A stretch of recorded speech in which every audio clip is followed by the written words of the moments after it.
Դատախազությունը զինված ուժերի գլխավոր շտաբի նախկին պետ Մովսես Հակոբյանի եւ ՊՆՄ այլ նախկին պաշտոնյա Արմեն Հարությունյանի դեմ հայցադիմում է ներկայացրել դատարան։ 2025 թվականի մարտի 14-ին Հայաստանի Հանրապետության զինվորական կենտրոնական դատախազության կողմից հայցադիմում է ներկայացվել Հայաստանի Հանրապետության հակակոռուպցիոն դատարան ընդդեմ Մովսես Հակոբյանի եւ Արմեն Հարությունյանի համապարտությամբ, որպես ոչ իրանավաճառ վարքագծի արդյունքում պետությանը պատճառված վնասի հատուցում հօգուտ Հայաստանի Հանրապետության 4 միլիարդ 370 միլիոն 985 հազար դրամ բռնագանձելու մասին։ Իդեպ նկատենք, որ Մովսես Հակոբյանի դեմ սա առաջին գործը չէ, որ քննվում է դատարանում։ Դեռ 5 տարի է, ինչ Հայաստանի Հանրապետության զինված ուժերի գլխավոր շտաբի նախկին պետ Մովսես Հակոբյանի դեմ հարուցված քրեական գործ կա, որը դռնփակ քննվում է Երևան քաղաքի ընդհանուր իրավասության դատարանում։ Բանն այն է, որ ԱԱԾ-ն Հայաստանի Հանրապետության պաշտպանության նախարարության զինված ուժերի գլխավոր շտաբի նախկին պետ Մովսես Հակոբյանի նկատմամբ պետական գաղտնիք հրապարակելու փաստի առթիվ հարուցել էր քրեական գործ, քանի որ նա պատերազմի ընթացքի մասին մի շարք աղմկարույց բացահայտումներ էր արել։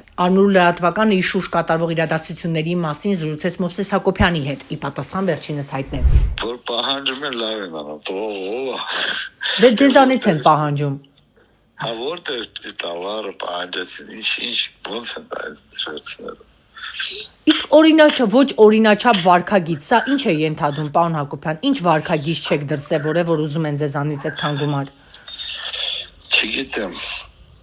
դեղադրանք են նվաճադրում, որի համար ես պատասխանատու չեմ։ Ձեր մյուս գործով, որը դռնփակ է, ինչ իրավիճակ է, ինչ են այսքան քննում, 4 տարի, պարոն Հակոբյան։